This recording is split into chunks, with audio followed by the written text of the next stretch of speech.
तरुण हे अपयशाचं कारण पुढं करून व्यवसाय करत नाही. ज्या काळात माझ्याकडे पैसे नव्हते त्यावेळी माझं शिक्षण थांबत होतं. मेसमध्ये काम करायला चालू केलं. जेवण मिळायचं एक वेळचं संध्याकाळचं. आजचे तरुण आहेत पुढं की बाबा पैसाच नाही काय करू. पैसे असताना उद्योजक झाले असते तर आज कुणी उद्योजक म्हणून फिरला असतं. तर तुकाराम महाराजांचं एक वाक्य आहे, सगळ्यात जास्त जर किंमत कशाला असेल जगात तर ज्ञानाला आहे. नवीन तरुणांना काय सांगाल तुम्ही? महाराजांच्या विचारांना डोक्यावर घेण्यापेक्षा डोक्यात घेत. मी व्यवसाय करताना सगळ्यांना सांगतो की भीक मागायची पाळी आली तरी तो चालू ठेवायचा. कुणी तुम्हाला हे मार्गदर्शन केलं? ती मर्सिडीज सायकल ही खरी प्रेरणा आहे. ती एका कन्सेप्टवरती काम केलं, पॉझिटिव्ह रिव्हेंज. तुम्ही बाउन्स बॅक कसं केलं? वाचलेल्यापेक्षा टोचलेलं खूप महत्वाचं आहे ना. मला मर्सिडीज नावानं चिडवलं गेलं त्या सायकलला. आज घेऊन दाखवली. करडी काढलेली माणसं, नांगर आणलेली माणसं आहे. तशी कंपनीत काम करायला काय अडचण आहे. जा न जाय बैलगाडी, वहा जाय मारवाडी म्हणते. ती सिंधी, गुजराती, मारवाडी त्यांची नावं घ्यायला काय आले असेल? ती प्रेरणा आहे आपली. मराठा म्हणा, महाराष्ट्रात राहणारा म्हणा, त्या मानसिकतेबद्दल तुमचं काय म्हणणं आहे? नमस्कार, मी प्रवीण गायकवाड. मराठा बिझनेस कम्युनिटी या पॉडकास्टमध्ये मी आपल्या सगळ्यांचं स्वागत करतो. आज आपल्याबरोबर अत्यंत नामवंत उद्योजक, राष्ट्रीय पुरस्कार विजेते मनोज कदम सर आहे. मनोज कदम सर, आपलं स्वागत करतो. मनोज कदम हे एस-व्ही ग्रुपचे फाउंडर आहेत. एस-व्ही ग्रुपच्या माध्यमातून अनेक कंपन्या चालतात. त्यांना जवळपास आत्तापर्यंत 50 पेक्षा राष्ट्रीय आंतरराष्ट्रीय पुरस्कार मिळालेले आहेत आणि हे एक वर्ल्ड रेकॉर्ड आहे. त्याचबरोबर ज्या ज्या क्षेत्रामध्ये व्यवसाय करायचा आहे त्याचं ज्ञान असलं पाहिजे म्हणून त्याची डिग्री घेण्याचा त्यांचा हट्ट असतो. त्यांनी आत्तापर्यंत जवळपास 17 डिग्र्या घेतलेल्या आहेत. अत्यंत सर्वसामान्य कुटुंबामध्ये, शेतकरी कुटुंबामध्ये जन्मलेले मनोज कदम आज एक नामवंत उद्योजक, त्याचबरोबर व्यवसाय मार्गदर्शक म्हणून ओळखले जातात. आपण आता त्यांना अधिकाधिक बोलतं करूया. मनोज सर, आमच्या प्रेक्षकांना तुम्हाला उत्सुकतेने ऐकण्याची इच्छा आहे, कारण तुमचं नाव महाराष्ट्राबरोबर गाजत आहे.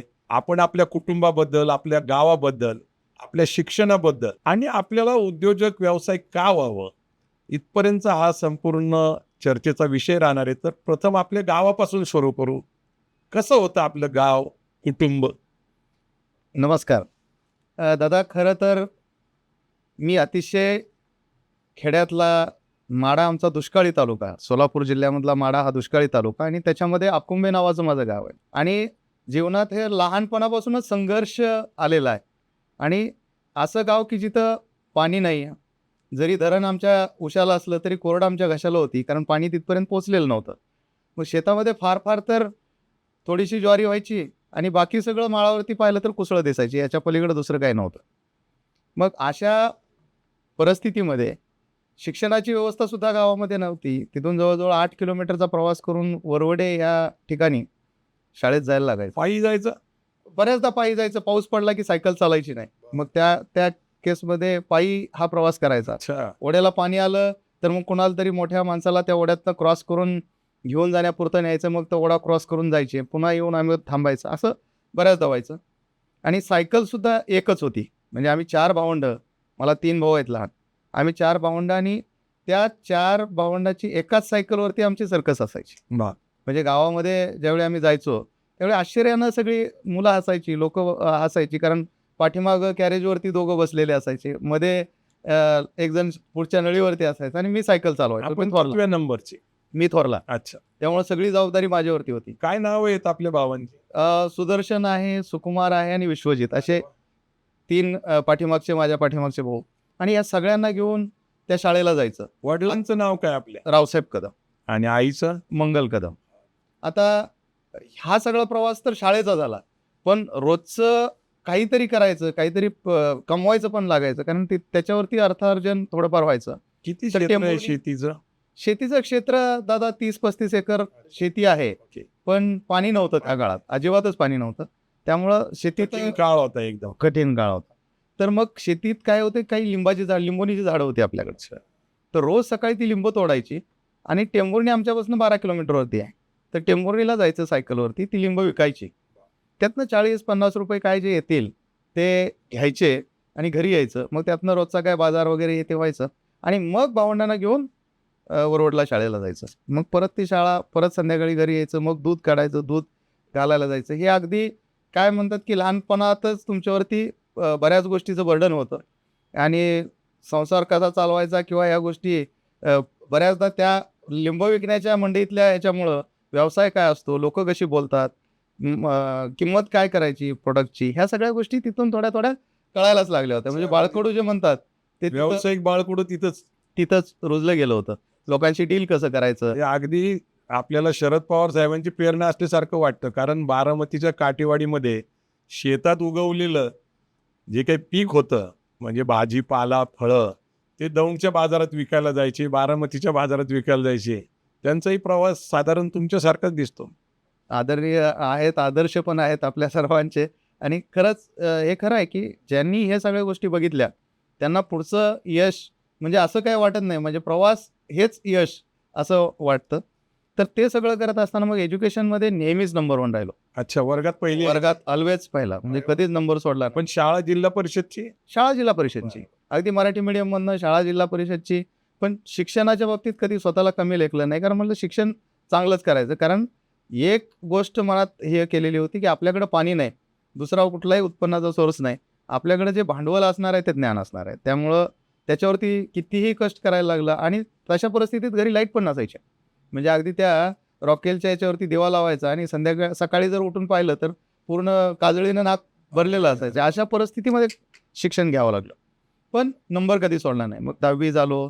9वी-10वीला पण रयतच्या कमवा शिकामध्ये शिकायला लागलं. अच्छा, रयत शिक्षण संस्थेमध्ये शिकलेली पोरं खडकावर उगवतात. मोठी गोष्ट आहे. पण कमवा आणि शिकवा ही जी काही होती शिक्षण पद्धती, ती ग्रेटच होती. रात्रीच्या शाळा, रात्रीचे कॉलेज सुद्धा असायचे. हो. आजकाल मला काही ते फार ऐकायला मिळत नाही.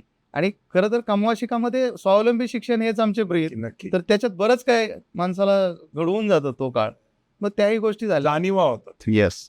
मग त्याच्यानंतर 11वी-12वीला मला सोलापूरला दयानंदला ॲडमिशन घेतलं सायन्सला. सायन्सला ॲडमिशन घेतल्यानंतर तिथं गेलो. मार्क्स तर चांगले होते, पण तिथं इंग्लिश मिडियमची मुलं कॉम्पिटिशनला होते. ते अगदी पोपटासारखं इंग्लिश बोलायचे. मग अक्षरशः दादा असं व्हायचं की खरंच आपण चूक केली का सायन्सला ॲडमिशन घेऊन. आपल्याला काय बोलता येत नव्हतं, कारण इंग्लिश तेवढं ग्रामीण भागातल्या मुलांचं कच्चं असतं. पण थोडा अभ्यास केला आणि पहिली टेस्ट झाली. म्हणलं बोलता येत नाही पण करता येतं. टेस्टला सगळ्यात चांगले मार्क मिळाले. अरे वा. मग म्हणलं ठीक आहे, आपण काही कमी नाही आता. हे जरी आपल्याला बोलता येत नसेल तर जिथं काय करून दाखवायचं ते आपण करू शकतो. आणि मग हिंमत वाढत गेली. मग तिथंही नंबर मिळवला. मग तिथून पुढं मला करायचं होतं. 10वीला असतानाच मी सांगितलं होतं की मी केमिकल इंजिनियर होणार, 10वीच्या निरोप समारंभामध्ये. आणि मी अक्षरशः 12वी नंतर फक्त केमिकल इंजिनिअरिंगचेच ऑप्शन फॉर्म भरले होते. ते कॉलेज कुठं आहे, कुठं फॉर्म भरायचे हे काही घरच्यांना कोणाला माहीत नव्हतं. एकटाच जायचं, एकटाच बस पकडायची, सांगलीला कुठेतरी कॉलेज शोधायचं, तिथं फॉर्म भरायचे, परत यायचं, कुणाला तरी विचारायचं. हे सगळा प्रवास होता. मग या घरच्यांचंही काही तुला जे करायचं ते कर, आणि केमिकल इंजिनिअरिंग करायचं हेच फिक्स होतं. मला केमिकल इंजिनिअरिंगला ॲडमिशन मिळालं तात्यासाहेब कोरे इन्स्टिट्यूट ऑफ टेक्नॉलॉजी वारणानगर. अरे वा. या म्हणजे केमिकल इंजिनिअरिंगसाठी एक रिप्युटेड कॉलेज जिल्ह्यामध्ये, कोल्हापूर जिल्ह्यामध्ये वारणेमध्ये. शाहू महाराजांचा जिल्हा. येस. तर तिथं ॲडमिशन मिळालं. मग आता झालं ॲडमिशन तर मिळालं, पण फीस भरायचा प्रश्न आहे. बापरे. पहिल्या वर्षी इंजिनिअरिंगला ॲडमिशन घ्यायचं म्हणून उन्हाळ्यात थोडंफार काम केलं, हे केलं ते केलं, त्याचे काही पैसे मिळाले आणि त्यातनं ती 4,100 रुपये फी होती ती भरली गेली. संघर्ष आहेच Yes. जीवनाला. मग तिथून पुढं पुढच्या वर्षी सेकंड इयरला फीस काहीतरी वाढली. मग फीस वाढल्यानंतर भरण्याचा खूप मोठा प्रश्न निर्माण झाला. ॲट द सेम टाईम वडिलांचं काहीतरी आजारपणाचं थोडंसं हे झालं, पाठीच्या मणक्याचा वगैरे. मग आता फीस भरायची कुठनं, हा सगळ्यात मोठा प्रश्न निर्माण झाला. पण तिथल्याही काही शिक्षक लोकांना माहिती होतं की त्यांनी सजेस्ट केलं तू एज्युकेशन लोन घे. हो, त्या काळामध्ये एज्युकेशन Yes. मिळत होतं. हा मिळत नव्हतं ॲक्च्युली. दादा प्रयत्न खूप केले, एज्युकेशन लोन मिळणं कठीण होतं. पण माझे सगळे सर्टिफिकेट, कॉन्फिडन्स, बोलण्याचं हे सगळं पाहता त्या बँक मॅनेजरला थोडी दया आली टेंभुर्णीच्या. ते म्हणे बँक युनायटेड वेस्टर्न बँक होती त्यावेळी साताऱ्यात. सातारेश. येस, ती आता काहीतरी IDBI बँक झाली. तर त्यावेळेच्या त्या मॅनेजरला दया आली, म्हणे पोरगं हुशार आहे, आपण मदत केली पाहिजे. मग ते म्हणे जामीनदार आणा कोणतरी. आता जवळच्या लोकांना सगळ्यांना बोललो की तुम्ही मला जामीनदार व्हा. अक्षरशः जवळचे कुणीही जामीनदार झाले नाही. बापरे. त्रयस्थ, ज्यांना मी मामा लांबून मानतो, असे 2 मामा, शंकर शेंबरे आणि महादेव गाडगे, हे 2 लोकांनी, ते गावातले आहेत, ते माझे सख्खे नातलग नव्हते, पण ते मला जामीनदार झाले. आणि जामीनदार झाल्यामुळं मला ते लोन मिळालं. बापरे. आणि ते लोन मिळाल्यावर मी प्रत्येक वेळी मार्क्स चांगले पाडायचो. तिथं कॉलेजला गेल्यानंतर एकतर लोनमधनं पैसे घेतलेले, त्यामुळे स्वतः खर्चाची भ्रांत होती. घरनं पैसे कुठलेच येत नव्हते, कारण इकडून इन्कम सोर्स काहीच नव्हता. 5 रुपये माझ्या खिशात असायचे महिन्याला, म्हणजे एक महिनाभर ते 5-5 रुपये खिशात सांभाळले. का तर त्यावेळी फोन BSNLचे फोन वाटलेले होते गावात तसं खेड्यात. तर ते एक फोन कॉल मी करू शकेल. पहिला कॉल बूथ. STD booth. पहिला कॉल ₹3.5 पडायचा आणि त्याच्या पुढचं मिनिट ₹1.5. म्हणजे त्या ₹5 मी 2 मिनिटं घरी बोलू शकेल. त्यासाठी ते ₹5 जपून ठेवायचे. अरे वा. बऱ्याचदा मुलं कॉलेजमध्ये म्हणायचे, "वडापाव खायला चल." नाही, मला ॲसिडिटी होते. पैसेच नाहीत, खाणार कुठून? मग कॉलेजच्या हॉस्टेलची फीस परवडायची नाही. मग कॉलेजपासून 3 किलोमीटर अंतरावरती एक छोटीशी रूम घेतली. तिथं हातानं स्वयंपाक करायचा स्वतः अरे बाप. आणि एका मोडक्या सायकलवरती कॉलेजला जायचं. तुमची खरं तर अत्यंत गरीब असलेल्या कष्टकरी मुलांसाठी प्रचंड प्रेरणा आहे. येस.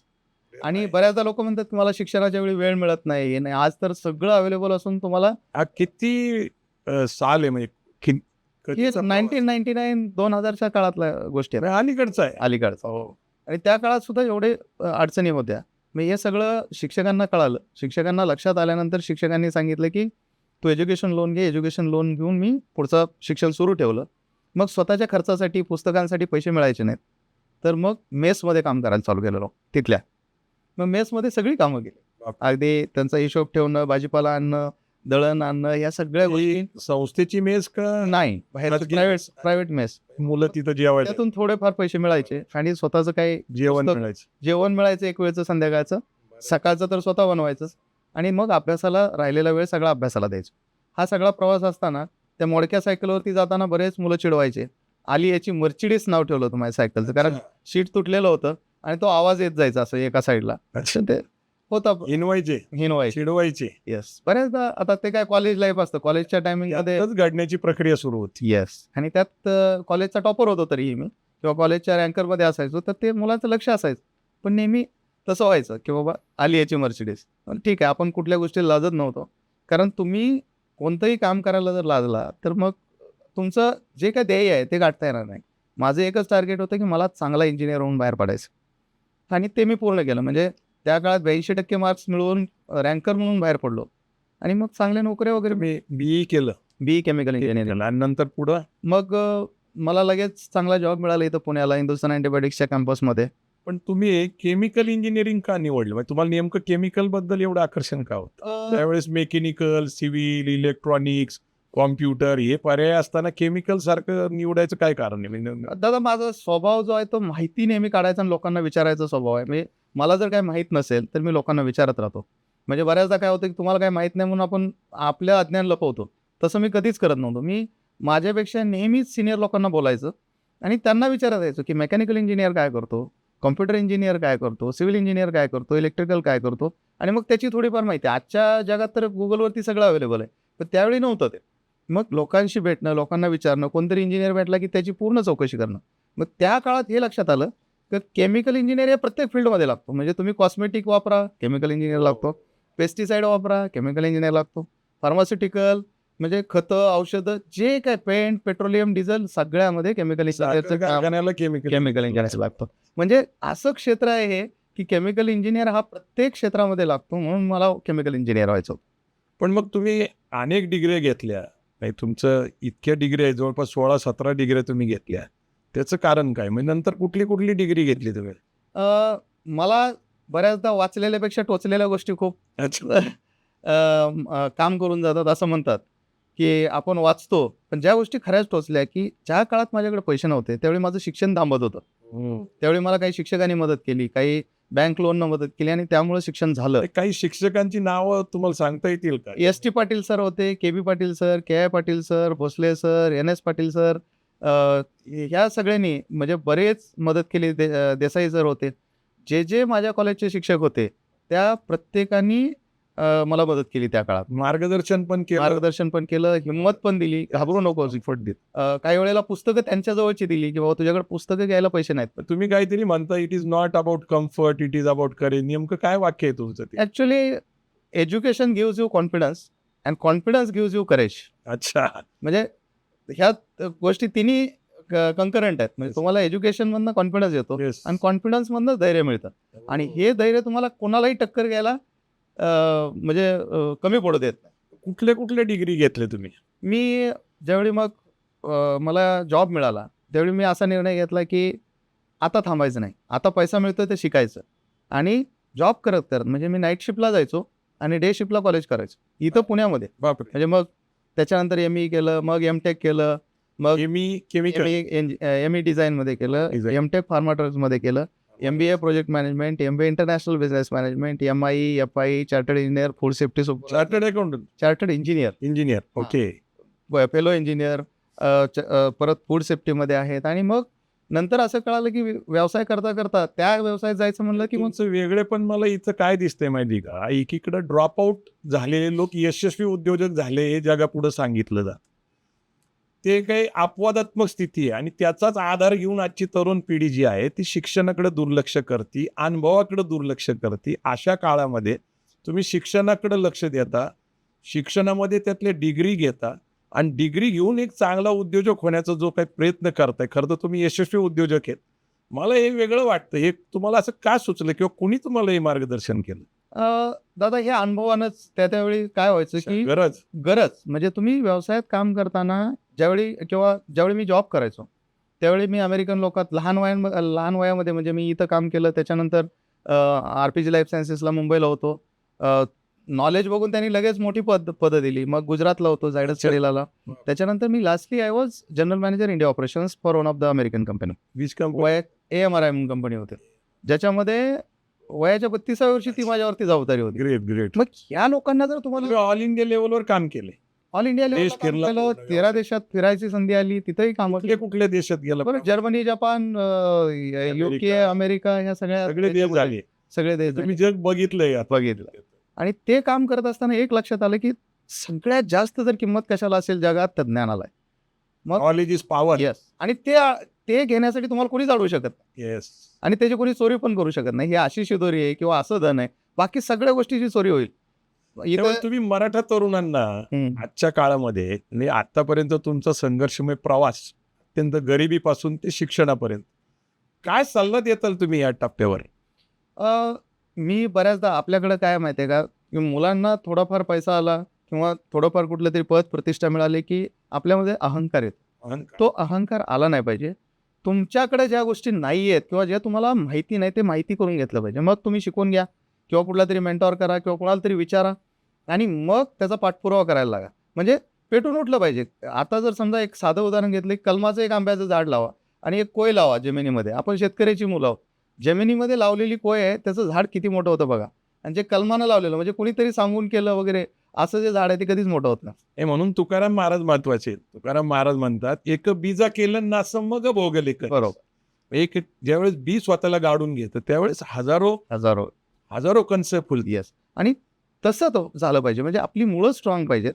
आपण ज्याच्यासाठी काम करतोय ज्या काय ते तुमचं ध्येय, स्वतःचं ध्येय स्वतः ठरवलं पाहिजे. म्हणजे इथं परिस्थिती आडवी आली का नाही आली, ज्ञान मिळवायला तुम्हाला कोणी अडवत का नाही, इथं कुठली इन्कम टॅक्सची दाट पडते का नाही, इथं कोणी चोरी करताय का नाही, हे पैसाही कमी पडला नाही. पैशाचं हे मुख्य कारण करणारे पण आजचे तरुण आहेत पुढं, की बाबा पैसाच नाही काय करू. माझ्याकडे तर काहीच नव्हतं. मी ज्यावेळी बाहेर पडलो इनफॅक्ट त्यावेळी तर एज्युकेशन लोनचा प्रोजेक्ट घेऊन बाहेर पडलो होतो. घराची सगळी जबाबदारी होती, भावांची शिक्षण होती. किती लोन होतं तुमचं एज्युकेशन? त्या काळात दादा जवळजवळ 4,000 रुपये काहीतरी सोनं होतं तोळा. त्या काळात माझ्यावरती 2,65,000 लोन होतं. आणि मग फेडलं कसं? नंतर 2008 पर्यंत लोनच फेडत होतो मी. 2008-9 पर्यंत. म्हणजे अक्षरशः एवढ्या चांगल्या पगारी असून एवढ्या मोठ्या कंपन्यात असून सुद्धा माझ्याकडे 2008ला टू व्हीलर नव्हती.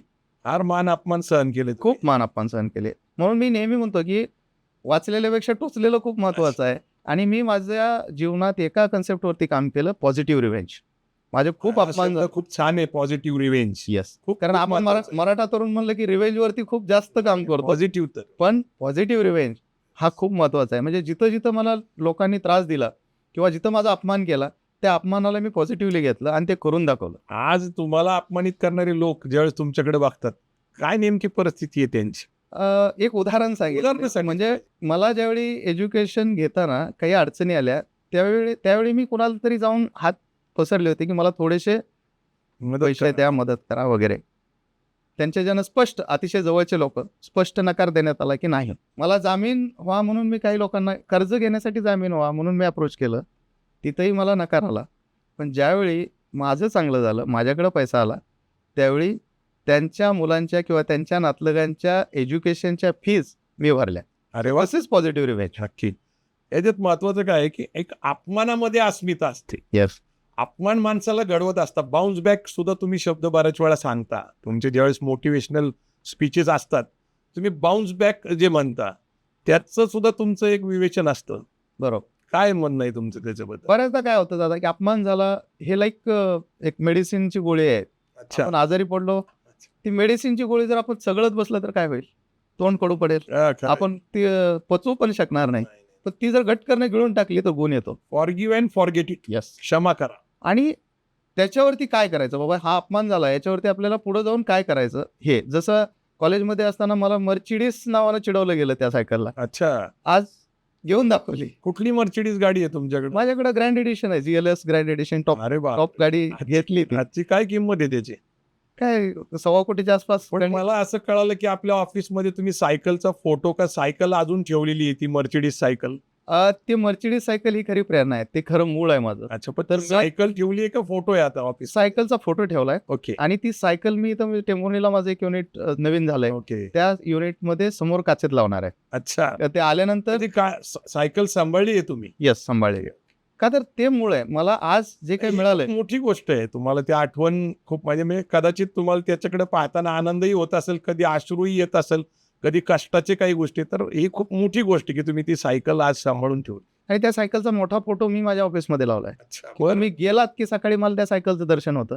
मला आपलं मूळ विसरायचं नाही. मूळ- ग्राउंडशी आपण जोडून राहायचं. येस, अशी एक म्हण आहे की जमिनीशी नातं तुटलं तर पडण्याची शक्यता जास्त असते. बरोबर. म्हणजे तुम्ही कितीही मोठं व्हा, हा. ज्या झाडाचं मूळ स्ट्रॉंग आहे ते झाड कधीच कुठल्याही Foundation वादळात. Foundation has to be strong. Yes, तुमचे फंडामेंटल्स चांगले पाहिजेत आणि फाउंडेशन. तुमची इथिक्स पण मला क्लिअर दिसत आहेत. म्हणजे मी अनेक वेळा तुमचं मोटिवेशन ज्यावेळेस तुम्ही असता स्पीच देता, त्याच्यामध्ये अनेक वाक्प्रचार आणि त्याच्या पद्धतीने तुम्ही जीवन जगता. म्हणजे आता तुकाराम महाराजांचं एक वाक्य आहे, खरं तर ते मराठा समाजाला खूप आधी कळायला पाहिजे होतं की असाध्य ते साध्य करिता असं आहे, असं कारण अभ्यास तुका म्हणे. बरोबर. आणि दुसरं एक आहे की जोडूनिय धन उत्तम व्यवहारे उदास विचारे वेच करीत. पण दुर्दैवाने तुकाराम महाराजांचे हे विचार लोकांपर्यंत पोहोचले नाही. पण आपण ज्यावेळेस हे सगळं सांगता आणि लोकांना अधिकाधिक हे ऐकायला मिळतं, आता आपल्याला आपल्या पुढचा जो प्रवास आहे, तुमचं शिक्षण, तुमचं कुटुंबाचं कळलं, तुम्ही उद्योगाकडे कसं वळला? कारण तुम्हाला एक चांगली अमेरिकन कंपनीची नोकरी होती. अशी नोकरी असताना कम्फर्ट झोनमध्ये होता तुम्ही, कुठलाही धोका नव्हता. कारण कसं उत्तम नोकरीवर आपला आता भर आहे, उत्तमचा पगार मिळाला तर कुटुंब व्यवस्थित चालेल. मग तुम्ही असं धाडस का केलं की अमेरिकन कंपनीची नोकरी सोडली आणि व्यवसायाकडे आला? दादा याच्यात काय होतं बऱ्याचदा की आपल्या मराठा समाजामध्ये सुद्धा अजूनही तुम्ही पाहिलं तर तुम्हाला डिग्री, नोकरी आणि छोकरी या तिन्हीवरती लोक बोलतात. चांगली डिग्री मिळव, चांगली नोकरी मिळेल आणि लग्न होईल. कारण आज लग्न होणं सुद्धा सगळ्यात मोठी अवघड गोष्ट झालेली आहे आपल्या बऱ्याच मुलांची समाजामध्ये. लग्न होत नाही. 40-45 बरोबर आहे. मग वय झाले. आणि त्यातच आपण अडकलोय. आणि आपल्याकडे सांगितलं काय जातं, अंथरूण पाहून पाय बसत. बरोबर. मर्यादित का तुम्ही अंथरूण का वाढवू शकत नाही? मग हे पहिल्यापासून ज्या ज्या गोष्टी मला त्रास देत होत्या की मला गरिबी खूप जवळून पाहिली होती, ओके. अतिशय त्रास सगळ्या गोष्टीतनं झाला होता. तर ही गरिबी आपल्याला मोडून काढायची. म्हणजे आपण जरी जन्मता गरीब असलो तरी गरीब जर म्हणून मेलो तर ही आपलाच दोष आहे, हा कोणाचा दुसऱ्याचा नाही. मग हे माझ्या मनात फिक्स होतं. मी बऱ्याचदा या कंपन्यांमध्ये काम करताना काय झालं की नेहमीच चांगलं काम होतं, म्हणून माझं उठणं बसणं हे नेहमी टॉपच्या लोकांसोबत आलं. Surrounding makes the man. Yes, your network is your network. Yes. तर मी तुमचं वाक्य प्रसिद्ध आहे. मी त्यांच्याकडे मी जायचो.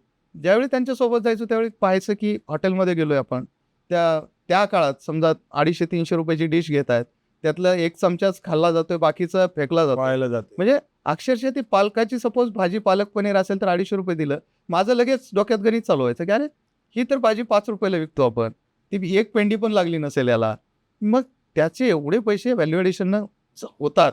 आणि हे गरिबी आणि श्रीमंतीमधल्या दोन गोष्टी आहेत. एका ठिकाणी माणसाला जेवायला मिळत नाही, उपाशी झोपायला लागतं. मी स्वतः कित्येक वेळा कॉलेजला असताना उपाशी झोपलो, कारण स्टोव्हमध्ये रॉकेल संपलं तर रॉकेल टाकायला पैसे नव्हते. या देशातले 60% लोक 21व्या शतकामध्ये 75 वर्ष देशाला स्वातंत्र्य होऊन झाल्यानंतर आज बिलो पॉवर्टी लाईन, म्हणजे जवळपास 80 कोटी लोक, ही व्यथा या देशातल्या अनेक लोकांची, आणि ती खरं तर तुमच्यासारख्या लोकांची प्रेरणा घेऊन घडतील असं आम्हाला अपेक्षा आहे. त्यामुळं तुमचा प्रवास जाणून घेणं खूप आम्हाला आवडतंय आणि आम्हालाही खूप प्रेरणा वाटते त्याच्याबद्दल. आणि हेच मी डोक्यात ठेवलं की दादा आपण कोणत्या कुटुंबात जन्माला आलो, काय म्हणून जन्माला आलो हे इमटेरियल आहे. आपल्याकडे ज्ञान आहे, आपल्याकडे अनुभव आहे आणि आपल्याकडे लोकांचा प्रॉब्लेम सॉल्व्ह करायची तयारी आहे.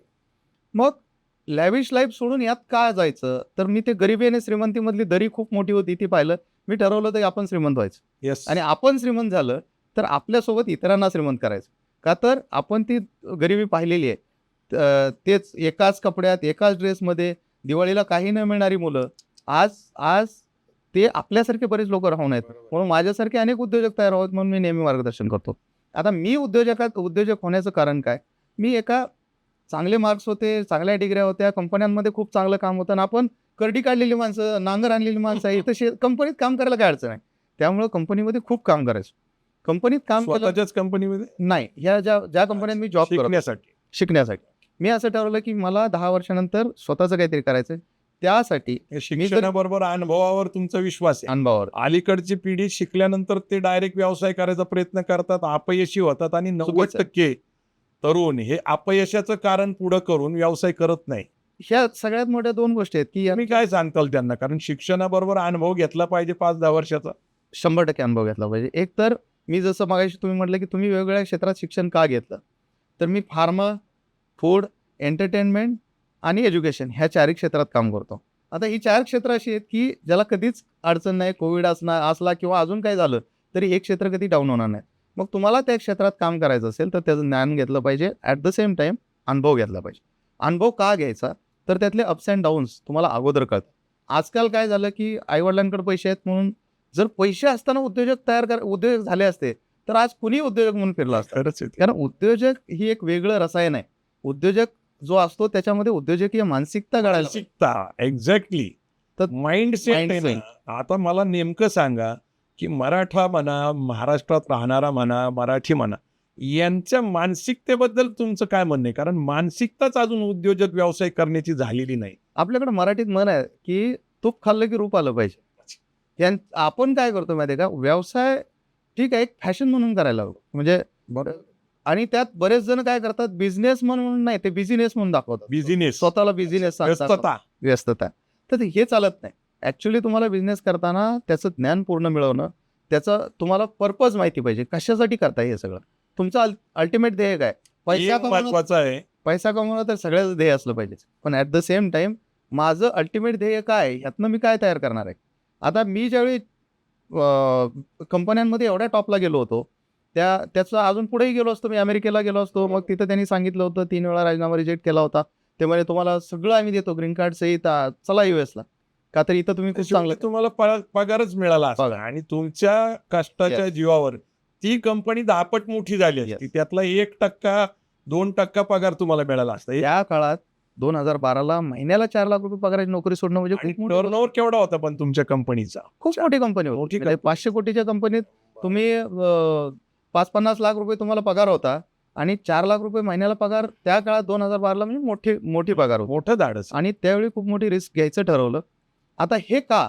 तर मी थोडा विचार केला की मी पुढे जाऊन या नोकरीमध्ये पुढे गेलो तर होईल काय? डायरेक्टर होईल, इंटरनॅशनल डायरेक्टर होईल. अजून माझी पगार होऊन किती होईल? 2-3 कोटी रुपये होईल. ती वर्षाची 3 करोड रुपये. माझी मुलगी, माझ्या 2 मुली आहेत, स्नेहल आणि वैदेही. दोन्ही मुलीच आहेत आणि त्याच SV ग्रुप म्हणजे स्नेहल आणि वैदेही त्यांच्याच नावाने. Very nice. येस. तर ज्यावेळी माझी मुलगी इंजिनियर होऊन बाहेर पडेल त्यावेळी परत तिला सुरुवात तिथून करायची. म्हणजे 10,000 पगारावरती ती ट्रेनिंग इंजिनियर होईल. मग तिथून तिला स्वतःला प्रूव्ह करावं लागेल, स्ट्रगल करावं लागेल. म्हणजे जे मी केलं ते 20-25 वर्ष स्ट्रगल करून तिला 2-3 कोटीपर्यंत द्यावं लागेल. आज तसं नाही. ज्यावेळी उद्योजकांना एखादी गोष्ट केली जाते it is for next 5 generations. 5 वर्षासाठी, 5 पिढ्यांसाठी तो काम करत असतो. मी म्हटलं ते सगळं माझ्यासाठी आहे. मी जरी अमेरिकेला गेलो, मी काय केलं तरी ते फक्त मनोज कदम एकट्यासाठी असेल. मग पाठीमागचं काय? यांच्यासाठी काय? जर तुम्हाला 5 पिढ्यांसाठी काय करायचं असेल तर तुम्हाला उद्योजक झालं पाहिजे. आणि उद्योजक हा स्वतःसाठी नसतो करत, तो खूप मोठं काम करतो. म्हणजे हजारो लोकांसाठी त्यांचा अन्नदाता तो बनलेला असतो आणि तो सगळ्यात जास्त रिस्क घेणार असतो. कारण आता मी स्वतःही रिस्क घेतली. SV ग्रुपच्या अंडर किती कंपन्या आहेत? आज SV ग्रुपच्या अंडर 7 कंपन्या आहेत वेगवेगळ्या. म्हणजे SOM ॲग्रो फूडेक्स म्हणून फूड प्रोसेसिंगमध्ये काम करणारी कंपनी, ऑर्गॅनिक फूडमध्ये सिल्वर फिल्म्स नावाची कंपनी आहे, स्काईज रिसर्च अँड डेव्हलपमेंट आहे, कन्स्ट्रक्शन इक्विपमेंट डिव्हिजन आहे, त्याच्यानंतर क्लीन रूम पार्टिशन्सचे आहे, कॉलेजेस आहेत, NGO आहे, संत गाडगे बाबा, जे गोरगरीब मुलांसाठी झाडाला वगैरे किती लोकांना रोजगार निर्माण केला आपण, डायरेक्टली इनडायरेक्टली 1000 लोकांना आपण रोजगार देतोय. मोठी गोष्ट. आणि आज त्या जर मी मोहात अडकलो असतो की 5 स्टार 7 स्टार विमानानं फिरणं वगैरे, तर ते सगळं माझ्यासाठी होतं. पण तुम्ही सोलापूर जिल्ह्यातले आहात आणि तुम्ही संभाजीनगरमध्ये राहता, तिथं तुमचं ऑफिस आहे, तुमचा व्यवसाय आहे. हे नेमकं कसं काय झालं? ऍक्च्युली मी गुजरातला होतो. गुजरातला गुजरातला. झायडस कॅडिला नावाच्या कंपनीमध्ये होतो आणि मग संभाजीनगरला ही अमेरिकन कंपनी आली. त्यांनी मला इकडे बोलवून घेतलं या कंपनीत आणि इथं त्यांचे 6 युनिट होते. मग इथला चार्ज होता माझ्याकडं, हैदराबादचा होता, मुंबईचा होता आणि मी नेहमी फिरत असायचो. पण 6 युनिट इथं असल्यामुळे जास्त काळ तिथं बसायचो नाही. संभाजीनगर काळ त्या कंपनीसाठी तिथं 5 वर्ष काम केलं. त्यामुळे तुम्ही तिथले झाले, तिथले झालं आपल्या एन्व्हायरमेंट. आणि मग व्यवसाय पण तिथनं सुरुवात करायचा विचार केला मी, कारण संभाजीनगरमध्ये फ्युचरमध्ये ग्रोथ आहे. DMIC सारखे प्रोजेक्ट येत आहेत हे मी त्यावेळी जाणलं होतं. म्हणजे आपलं गोल्डन ट्रायंगलचा भाग आहे, येस मुंबई, नाशिक, औरंगाबाद, पुणे. येस. मग तो विचार केला आणि मग तिथंच ऑफिस सुरू केलं. ऑफिस सुरू करताना बऱ्याच जणांचा विरोध झाला. म्हणजे अगदी फॅमिली, तर माझी मिसेस अश्विनी आहे, तिला मी सांगितलं की म्हटलं हे बघ, हे जे आपण लॅविश लाईफ आज जगतोय की हॉटेलला एवढ्या वेळात जाणं, एवढं हे करणं, ते सगळं होत राहील. मला 2 वर्ष पाहिजे. 2 वर्ष मी स्वतःसाठी देईन.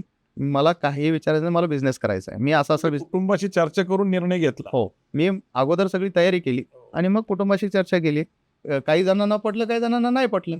कारण एवढी मोठी रिस्क घेणं, एवढी मोठी नोकरी सोडणं आणि मग असं 4 लाख रुपये पगाराची नोकरी सोडा, एवढं 5 स्टार 7 स्टार कल्चर सोडा, योग्य वाटत नव्हतं. मग झालं काय की मी माझ्या निर्णयावरती पक्का होतो. यांना सांगितलं 2 वर्ष तुम्हाला काही अडचण येणार नाही, 2 वर्षानंतर बघू. ओके, काय? फायनान्शियल प्लॅनिंग केलं होतं. केलं होतं. तर त्याप्रमाणे सुरुवात केली. जेवढे पैसे जमा केले होते, एक लॅपटॉप पासून सुरू झालेली कंपनी आज SV ग्रुप ऑफ इंडस्ट्रीज झालेलं आहे.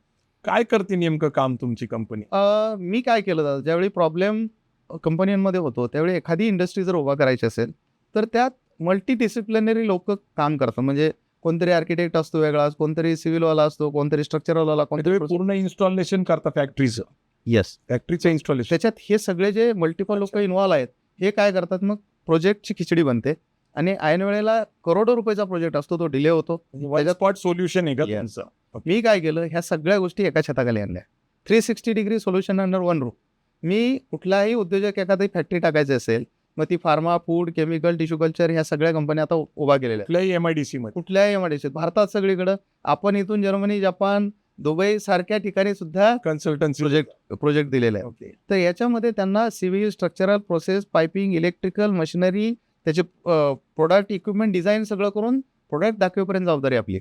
म्हणजेच मी त्यांना सांगतो, you just tell us the piece of land, budget, come for inauguration. बाप. म्हणजे कुठलीही इंडस्ट्री उभा करायची असेल तर आपण पूर्ण प्रोजेक्ट त्यांना उभा करून देतो.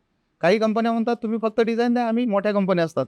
तर त्या सगळ्या कंपन्यांना म्हणजे सिप्ला, डिझायनिंग पण करतो आपण. येस, अशा सगळ्या कंपन्यांसाठी एक डिझायनर म्हणून आपण काम करतो. जवळजवळ 150 कंपन्यांचे मागच्या 11-12 वर्षामध्ये 150 पेक्षा जास्त प्रोजेक्ट उभा केले.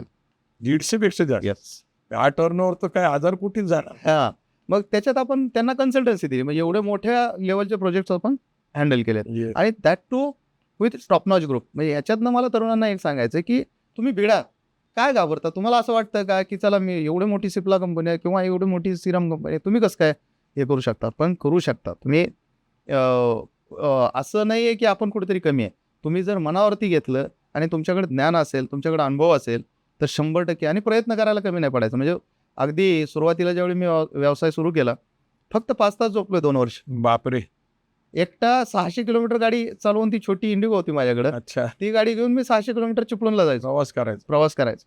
म्हणजे अगदी त्या घाटातनं वगैरे एकटाच. मला प्रश्न असा पडतो की तुम्ही एवढं स्ट्रेस आहे सगळा, 5 तास झोप घेणं म्हणजे पुरेशी झोप नाही. मग अशा स्ट्रेसमध्ये आणि तुमच्या हेल्थ बाबतीत, कारण हेल्थ इज वेल्थ, तर हेल्थची काळजी कशी घेता मग तुम्ही? कारण स्ट्रेस हा एक प्रॉब्लेम आहे. म्हणजे बिझनेसमध्ये स्ट्रेसपासून लांब राहण्यासाठी बरेच लोक उद्योजकाकडे जात नाही. मग तुम्ही कसं काय ते स्ट्रेस कंट्रोल कसा केला आणि हेल्थ एक मला समजून घ्यायचं. शरीर थकणं किंवा हे काय नाही, it's only mindset. Yes yes yes. तुम्हाला आळस येणं हा माइंडसेट आहे आणि तो मला कधीच आला नाही. मी कामात बिझी असायचो. मला बरेच माझे जे कलिग्स होते, ते मी फॉरेनला वगैरे इकडे तिकडे फिरायचो, तर मला म्हणायचे, अरे तू एवढे मोठे मोठे प्रोजेक्ट्स करतोस, एवढं टेन्शन असतं प्रोजेक्ट्समध्ये, एवढं सगळं असतं, तू अल्कोहोलिक कसं काय नाहीस, तू कधीच काय तुम्हाला कुठलंच व्यसन नाही. कुठलंच नाही. नाही, सगळ्यात उत्तम गोष्ट आहे. येस, पण हे व्यवसायाचं व्यसन आहे ना. व्यवसायाचं व्यसन आहे. मी त्यांना काय सांगायचो, मी बऱ्याचदा त्यांना हंबली सांगितलं, म्हणलं I am not alcoholic but I am workaholic very nice. And that's my pleasure. म्हणजे मला काम करून मजा येते ना. मला तुमच्याबद्दल अभिमान वाटतो सर. येस, तर काम करून मजा येते. मग त्या कामात मी व्यस्त राहतो. मला बऱ्याचदा म्हणतात तुम्ही खर्च कशावर करता? म्हणलं लोक जाऊन कुठं जर इतर खर्च करत असतील, मी पुस्तकं घेण्यावर खर्च करतो. माझ्याकडे आज 7.5 लाख रुपयाची लायब्ररी आहे माझ्या बेडरूममध्ये व्हेरी नाईस. पुस्तकांची. मग ह्या गोष्टी माणसाला चांगल्या बनवतात ना. आणि मी माझ्या कामात व्यस्त असल्यामुळं मला इतर गोष्टीकडे लक्ष देता येत नाही. मी आणि बऱ्याचदा तरुणांना सगळ्यांना सांगतो की तुम्ही व्यवसाय असा करा, चांगला करा आणि इतकं प्रामाणिकपणे करा की तुम्हाला संध्याकाळी झोप शांत आली पाहिजे. नाही तर पैसा कमवून जर झोपेची गोळी खाऊन झोपायला लागलं तर याच्या इतकं वाईट काहीच नाही. पण तुम्ही व्यवसाय करता, मार्गदर्शन करता, पण मला असं कळालं की अनेक लोकांना तुम्ही व्यवसायामध्ये आणलं, हँड होल्डिंग केलं, त्यांना मार्गदर्शन केलं. ते काय आहे नेमकं? आज मी एकटा पुढे गेलो म्हणजे खजुराचं झाड मी होऊन उपयोग नाही, कारण माझी सावली मिळणार नाही, फळी लवकर लोकांना मिळणार नाही. असं जर मराठा समाजातल्या उद्योजकांनी ठरवलं तर अजून मोठी क्रांती होऊ शकेल. मी काय विचार केला की एकटा माणूस कदम 1000 कोटी 100 कोटी काय कामाचा आहे. माझ्यासारखे 1-1 कोटीवाले 1000 झाले तर खूप मोठी समाजात क्रांती होऊ शकेल. मराठी म्हणा, मराठा म्हणा, ह्या मुलांमध्ये जे माझ्याकडं आले, म्हणजे एकतर मी सिस्टम बेस काम करतो आणि मी त्यांना काय शिकवलं की बऱ्याचदा आपले मराठा किंवा मराठी तरुण कसे काम करतात, तुम्हाला स्वतःला सगळ्या जबाबदाऱ्या पाहिजेत किंवा स्वतःला विचारल्याशिवाय काय करायचं. सेंट्रिक असतात. सेंट्रिक म्हणजे कुठलाही व्यवसाय असला की यांनी काय करायचं, शटर बी मीच खोलणार, चेक पण मीच साईन करणार, मला विचारल्याशिवाय काय सांगू नको. मग तुम्ही लोक कामाला ठेवता आणि लोक तुम्हाला कामाला लावतात. इथं प्रॉब्लेम होतो. सेल्फ एम्प्लॉयमेंट इज थोडक्यात. येस, म्हणजे तुम्ही लोकांना कामाला ठेवलं की ते फोन करणार, सर तो चेक मागतोय काय करू, सर त्याचा फोन आला होता काय करू, सर त्याचा ईमेल आलाय काय करू. म्हणजे असं म्हणतात की leader has to lead the people. Lead the people and it is the work of organization. Yes. एकदा लीडरनी डिसिजन घेतलं तर implementation is the work of system. आणि सिस्टम ड्रिव्हन ज्यावेळी कंपनी असते त्यावेळी आता बऱ्याचदा आपण पाहिलं असेल की व्यवसाय सुरू झाले, मोठे झाले आणि तो माणूस संपला, त्याच्यानंतर ते व्यवसाय कोलॅप्स झाले, म्हणजे अक्षरशः फॅमिलीज रस्त्यावरती आले. हे नको व्हायला. नाही, पण ह्याच्याबद्दल तुमचं काय मत आहे? कारण तुम्ही तसा अनुभव घेतला कोविडमध्ये, अडचणीत आला. येस, म्हणजे परत तुम्ही हे जे स्ट्रेंथ आहे तुमची, ज्याला आपण तुम्ही कॉन्फिडन्स म्हणता, अर्थात गरिबी तुम्ही फार बघितलेली, तर त्यातनं तुम्हाला व्यवसायात आला, नंतर परत अडचणी आल्या. कोविडच्या काळामध्ये तुम्ही अडचणीत आला होता, तुम्ही बाउन्स बॅक कसं केलं? तुमचा हा नेमका विश्वास काय, कॉन्फिडन्स काय? आपल्याला हे बघा आता म्हणजे शेतीत काम करणारी माणसं आहे, त्यामुळं सगळे दुष्काळ परिस्थिती सगळे झेलण्याची सवय होती. कोविडच्या काळामध्ये कदाचित ती चूक असेल माझी की मी कुणावर तरी त्या एका मोठ्या कंपनीचा प्रोजेक्ट चालू होता, तिथल्या सिनियर मॅनेजमेंटवरती विश्वास ठेवला. ते म्हणे आता इथं काय सोय नाही, कोणाला विचारायला अप्रुव्हल नाही, तुम्ही काम चालू ठेवा, तुम्ही लोकांना मॅनेज करा आणि काम करून घ्या, आपण रेट्स वगैरे ते चेंज झाले ते आपण पुढं बघूया. ठेवला विश्वास आणि पुढं गेलो. म्हणजे मी सिस्टमवरती काम करतो, पण ती सिच्युएशनच अशी होती की त्यात काहीच करता येत नव्हतं, म्हणजे एक्सेप्शनल सिच्युएशन होती. मी विश्वास ठेवला, काम केलं आणि अक्षरशः मी तिथं लाखो रुपयात नुकसान झालं माझं.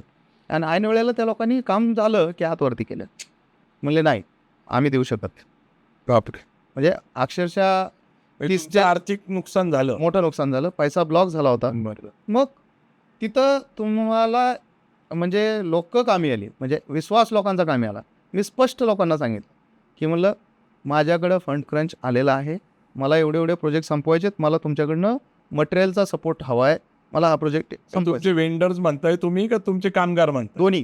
दोन्ही दोघांनी तुम्हाला, म्हणजे तुमचा माणसांवर विश्वास आहे. यस, ॲसेट तुमची ती आहे खरी, यस. तुमची ताकद ती आहे. पैशापेक्षा तुमचा विश्वास हा सगळ्यात महत्त्वाचा आहे. अच्छा, म्हणजे कारण पैसा विश्वासानंच उभा राहतो. Yes yes. आणि विश्वासाची एवढी ताकद आहे आणि ते तुम्हाला क्रिएट करावं लागतं. लोकांना माहिती होतं की नाही साहेब बोलतायत ना, यांच्या शब्दावरती शब्दाला किंमत कशाची म्हणतात तर ते.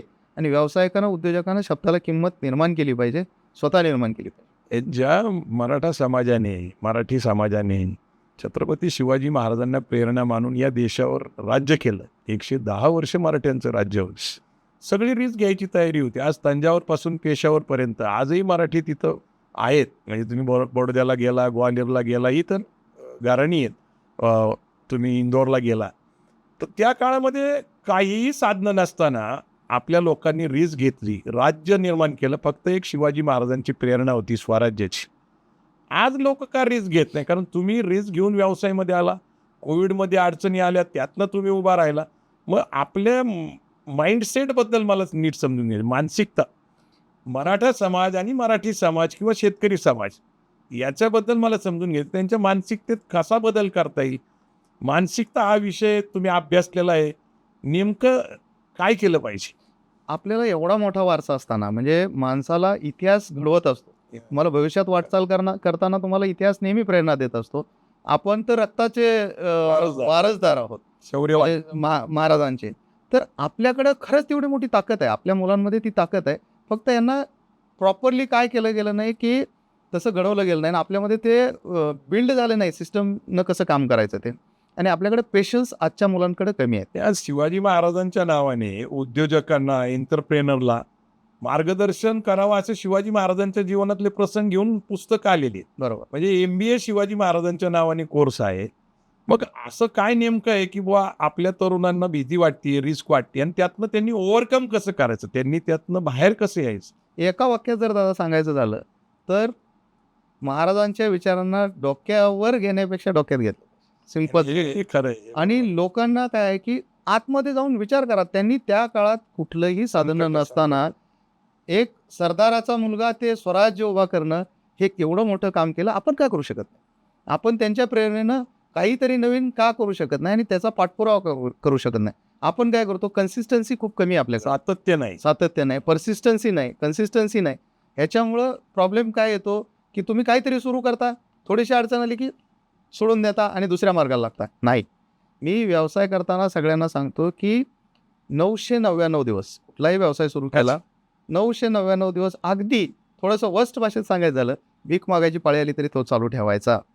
मगच 1000वा दिवस तुमचा. नाही, पण मला एक कळत नाही, की तुम्ही एवढ्या संकटामध्ये आला, अनेक अडचणीमध्ये आला. अशा काळामध्ये तुम्हाला खरंच कुणाची प्रेरणा वाटते? कुणाची आठवण येते किंवा कुणाचा संघर्ष समोर उभा राहतो, की नाही आता आपल्याला परत उभा राहायचं, अशी कुठली प्रेरणा आहे तुमची? मी आपल्या छत्रपतींचा जर इतिहास बघितला, तर एकेकाळी जिंकलेले सगळे जवळ किल्ले त्यांना परत द्यावे लागले होते. हो. तह केला होता. जवळ मिळवलेलं सगळं गेलं होतं. तर कदाचित तसा काळ प्रत्येकावर येऊ शकतो. जीवनात अप्स अँड डाऊन्स म्हणजे लाईफची सुद्धा त्या BP मॉनिटरिंगवरती अशी लाईन असेल तरच ते चालू आहे ना. अदरवाईज नाही. माणसाला अप्स अँड डाऊन्स आलेच पाहिजेत. त्यातून माणूस शिकेल. मला ज्यावेळी ही अडचण आली, तिथून पुढे मी पूर्ण स्ट्रॅटेजी बदलून टाकली. म्हणजे मला शिवाजी महाराजांचा इतिहास समोर येतो, मला प्रेरणा देत. प्रेरणा देत. आणि मी तिथून पुढे ठरवलं, की कुठलीही गोष्ट रायटिंगमध्ये असल्याशिवाय करायची नाही. सरळ नाही म्हणायला शिकलं पाहिजे. आपल्याकडे काय होतं, व्यवसायामध्ये नाही म्हणायला नाही म्हणायला शिकलं पाहिजे. बऱ्याचदा काय भावनिक न होता व्यावहारिक वागलं पाहिजे. It's not emotional thing. Business is a professional. आणि बऱ्याचदा नाही म्हणणं म्हणजे काही चुकीचं करतोय किंवा कुठल्या तरी आपल्या मराठा माणसांमध्ये आपण शाय आहे थोडंसं. आणि आपल्याकडे 2 गोष्टी आहेत. एक तर भडकलो तर अति आणि शाय म्हणजे ज्यावेळी काय बोलायचं त्यावेळी आपण बोलत नाही. मला जरा बिझनेसचे इथिक्स तुम्ही सातत्याने सांगता. म्हणजे आता जसं लिडरशिप बद्दल बोलता तुम्ही, सिस्टीम बद्दल बोलता, फंड फ्लो बद्दल बोलता, मार्केटिंग बद्दल बोलता, सेल्स बद्दल बोलता. तर एक बिझनेस म्हणून मला थोडंसं नवीन तरुणांना काय सांगाल तुम्ही? एखाद्या तरुणाला जर एखाद्या बिझनेसमध्ये यायचं असेल तर तो बिझनेस म्हणजे कसं काहीतरी नाविन्यपूर्ण बिझनेस पाहिजे. लोक त्यानं किराणा टाकला म्हणून बाजूला किराणा अलीकडच्या टाकला. काळामध्ये स्टार्टअपचं युग आहे, येस AIचं युग आहे. येस.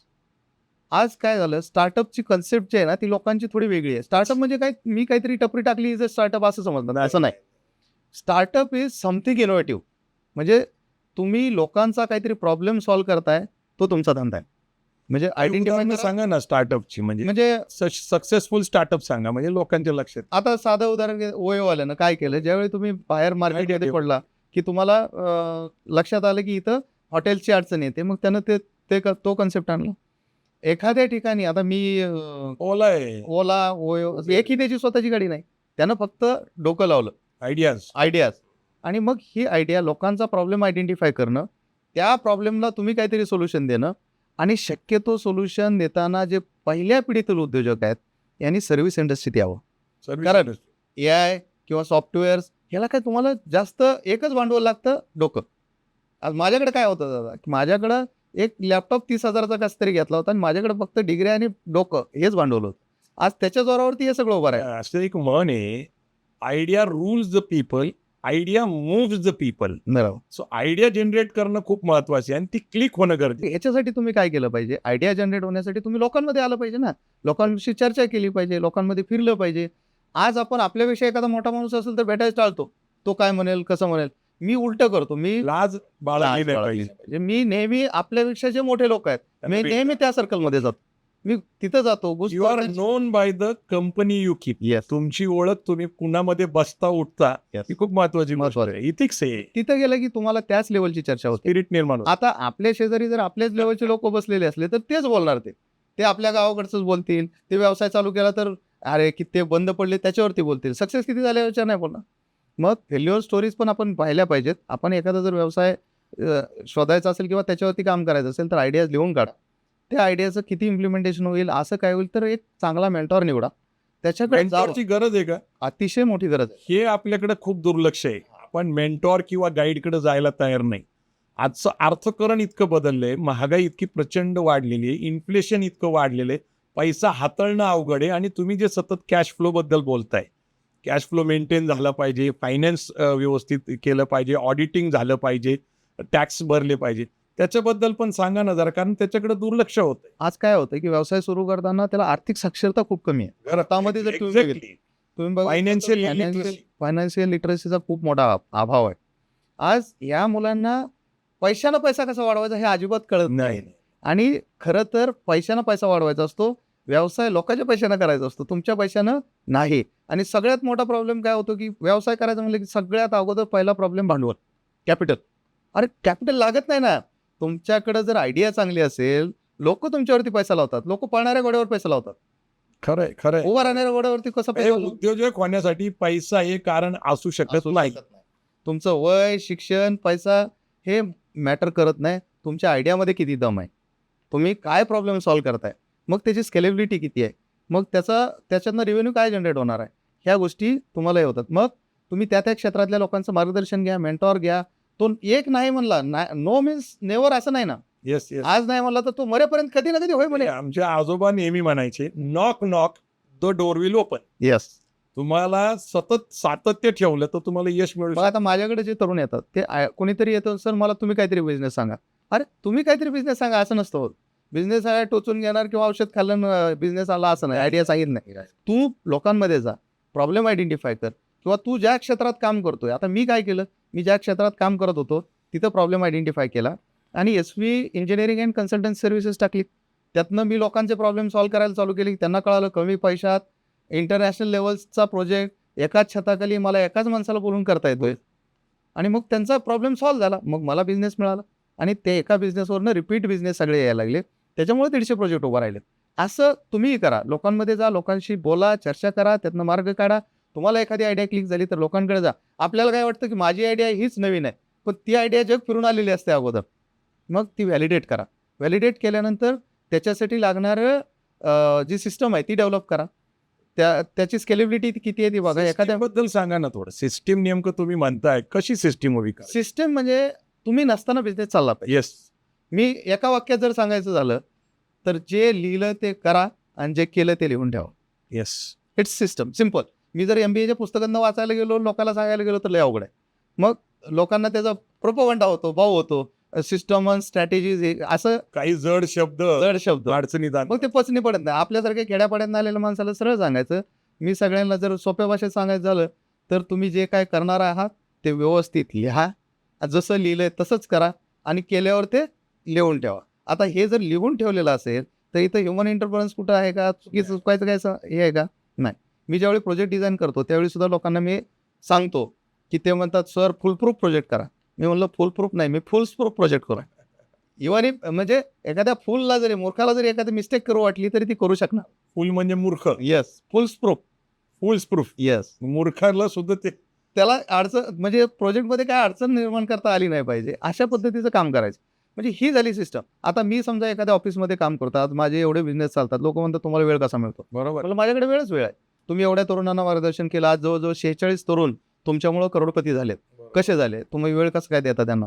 मी त्यांना एकच सांगतो की बाबा माझे जे बिझनेस आहेत ते सिस्टम बेस आहेत. मी लोकांना डेलिगेट करतो, मी लोकांवरती विश्वास ठेवतो, मी लोकांना शिकवतो की मला काय अपेक्षित आहे. तुमचं जोपर्यंत तुम्हाला काय अपेक्षित आहे तोपर्यंत लोकांना कळत नाही तोपर्यंत त्यांच्याकडनं काम अपेक्षित करू नका. आणि लोक काय करतात माहिती आहे का, आपल्याकडं एक ट्रेंड आहे की कमीत कमी पैशावाला शोधा, म्हणजे नोकरीला त्याला ठेवताना कमी पगारातला माणूस शोधा. मी सरळ सांगतो की if you pay peanuts you will get monkeys. बरोबर आहे. मग खरंच. तुम्हाला मंकीज ठेवून हेडकाउंट वाढून का उपयोग? अलीकडच्या काळामध्ये गौतम अदानींना भेटलो होतो. तर त्यांना भेटल्यानंतर त्यांना आम्ही काही लोकांनी भेट घेतल्यानंतर एक प्रश्न विचारला होता की तुम्ही एवढं जे काही त्यांचं आपण जर बघितलं 30-40 वर्षाचं आयुष्य, यशस्वी आयुष्य आहे, तुम्ही कसे सक्सेसफुल झाला? तर ते म्हणले, I hire the best person in the market. मार्केटमधला सगळ्यात उत्तम माणूस देतो आणि मी त्यांना टास्क देतो. I pay him heavily, I give all facilities available आणि आय गिव्ह हिम टार्गेट. म्हणजे तुम्ही जे म्हणताय की पीनट्सबद्दल आणि यू गेट मंकीज, तुम्हाला उत्तम दर्जाचे चांगले शिकलेले चांगले माणसं कामावर ठेवावं लागतील आणि त्यांना ज्ञानी करून त्यांचा अनुभव घ्यावा लागेल. येस, नक्कीच. त्यांना आपण या लोकांना ट्रेन करायला सोपं जातं. आता माझ्याकडे सगळे एमटेक वगैरे बरेच मुलं आहेत, तर तुम्ही ट्रेनिंग स्वतः पण देता? मी स्वतः देतो. ओके. आणि बऱ्याचदा लोक काय करतात, मला जे माहिती आहे ते लपवून ठेवायचा प्रयत्न करतात. हो. असं काय नाही जगात, आज कुठलंही रॉकेट सायन्स नाही आहे. तुम्हाला ज्या गोष्टी त्यांना शिकवायच्या ते शिकवायच्या आणि एक सिस्टम द्यायची की हे काम आल्यानंतर या वेनं जायचं. आज मला संध्याकाळी रिपोर्ट येतो, रिपोर्टमध्ये दिसतं की यांनी हे काम कसं केलंय ते. म्हणजे मला दिवसभरात ऑफिसमधल्या कामाचा फोन येत नाही. का? तर मी त्यांना काय सांगितलंय, तुम्हाला प्रॉब्लेम आल्यानंतर 1, 2, 3 सोल्युशन तुम्हीच काढायचे. त्यातलं एक सोल्युशन बेटर वाटतंय ते तुम्ही करायचं. म्हणजे त्यांना डेलिगेशन पण केलं आणि अथॉरिटी पण दिलं, पॉवर पण दिली. तुम्ही यू कॅन टेक डिसिजन्स. ते जर प्रत्येक वेळी तुम्ही असं सांगितलं, मला विचारल्याशिवाय काय करायचं नाही, फसला उद्देश. मग मगाशी मी जसं सांगितलं की तुम्ही त्यांना कामाला ठेवलं का त्यांनी तुम्हाला कामाला लावले, मग त्या उद्योजकाला वेळ मिळेल का? नाही. उद्योजकाचा वेळ हा इनोव्हेशनवरती गेला पाहिजे, नेटवर्किंगवरती गेला पाहिजे आणि न्यू बिझनेस डेव्हलपमेंटवरती गेला पाहिजे. एक्झॅक्ट. मी आज लोकांमध्ये फिरतो ना, लीडरला 2च तास काम केलं पाहिजे खरं लीडरने. आता सगळ्यात महत्वाचा प्रश्न काय आहे ते तुम्ही फायनान्शियल इलिटरसी बद्दल बोलला, आर्थिक असाक्षरता. आणि दुसरा त्याला जोडून प्रश्न असा येतो, फायनान्शियली लोक अडचणीत येतात. त्याचं कारण काय आहे? तर फंड फ्लो जो आहे, फंड फ्लो, कॅश फ्लो, याच्याबद्दल सांगा. कारण बरेच उद्योजक आर्थिक अडचणीत आल्यानंतर अडचणीत येतात आणि संपतात. म्हणजे पुण्याचा जर अभ्यास केला तुम्ही तर 83% बिल्डर हे व्यावसायिक आर्थिक अडचणीत आले. त्याचं कारण ओव्हर ट्रेडिंग आहे आणि कॅश फ्लो मेंटेन नाही झाला. तर आपल्याला उद्योजक घडवायचेत मुलं तुमच्या प्रेरणेने, तर हा जो त्यांच्या मनामध्ये एक बॅरियर आहे की कॅश फ्लो कसा मेंटेन करायचा, फायनान्शियल इनलिटरसी काय आहे आणि ते कसं मेंटेन करायचं, ते थोडं फायनान्स हा विषय समजून सांगा जरा. एकतर आपण सिस्टमवरती बोललो की सगळ्या गोष्टी लिहून ठेवा आणि त्याप्रमाणे yes, काम yes. करा. आणि ह्या गोष्टी फायनान्सला सुद्धा खूप कमी येतात. येस. ज्यावेळी तुम्ही रिटर्न डॉक्युमेंट आहे ना, त्यावेळी तुम्हाला कळतं की लूपहोल्स कुठे आहेत, खर्च कुठं वाढलेत. आता फायनान्शियल लिटरसीमध्ये सगळ्यात महत्त्वाचं काय की लोक जास्त लोन घ्यायच्या मागे लागतात. बऱ्याचदा मला आणि लोन योग्य ठिकाणी वापरत नाही, वापरत नाही. इतर ठिकाणी पैसे वापरतात व्यवसायाचे. ओके. लोकांचं काय आहे की मी बऱ्याचदा तरुणांना सांगतो की तुम्ही कुणीही विचारतं टर्नओव्हर किती तुमचा, मी अजिबात त्याला महत्त्व देत नाही. मी त्याला सांगतो how much profit you are earning. हा बरोबर आहे. You maximise your profit. टर्नओव्हरच्या मागे लागू नकोस. तू जेवढा जास्त 10 कोटीचा बिझनेस कर आणि त्यात 5 कोटी प्रॉफिट कमवणार. कुणी अडवले तुला? तू 100 कोटीचा बिझनेस करणार, 1 कोटी प्रॉफिट कमवणार. त्यासाठी सगळ्या बँकाचे दरवाजे झिजवणार, हे चुकीचं आहे. तुम्हाला कळलं पाहिजे की मी असा निश बिझनेस करतोय ज्यातनं मला प्रॉफिट चांगला मिळतो आणि प्रॉफिट मिळाल्याशिवाय बिझनेस करायला नाही पाहिजे.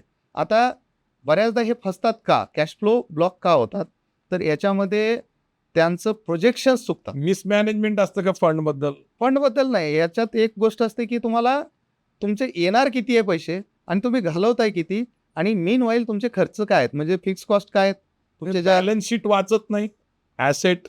आतापर्यंतचा माझा अनुभव असा आहे, मी जेवढ्या उद्योजकाला भेटलो त्याला मी विचारलं की तुमच्या सीएने बॅलन्स शीटची प्रिंट दिल्यानंतर लायबिलिटी आणि ॲसेट्स याचा अभ्यास बऱ्याच लोकांना नाहीये. ते सरळ आपल्या अकाउंटंट आणि सीए वर सोडून देतात. हे चूक वाटतो. चूक आहे, 100% चूक. बॅलन्स शीट आपण स्वतः वाचली पाहिजे. लायबिलिटी ॲसेट्स आपल्याला कळायला पाहिजे. उद्योजकाला आर्थिक साक्षरता आली पाहिजे. आर्थिक साक्षरता इन द सेन्स तो काही कॉमर्सचा किंवा सीए ग्रॅज्युएट असावा असं अजिबात नाही, पण तुमच्या बिझनेसमधलं तुम्हाला सगळं माहिती असतं. तर तुम्हाला येणारा फंड किती आहे, मी खर्च किती करतोय, एक रिझर्व्ह फंड माझ्याकडे आहे का, मग माझा कॅश फ्लो कसा होणार आहे.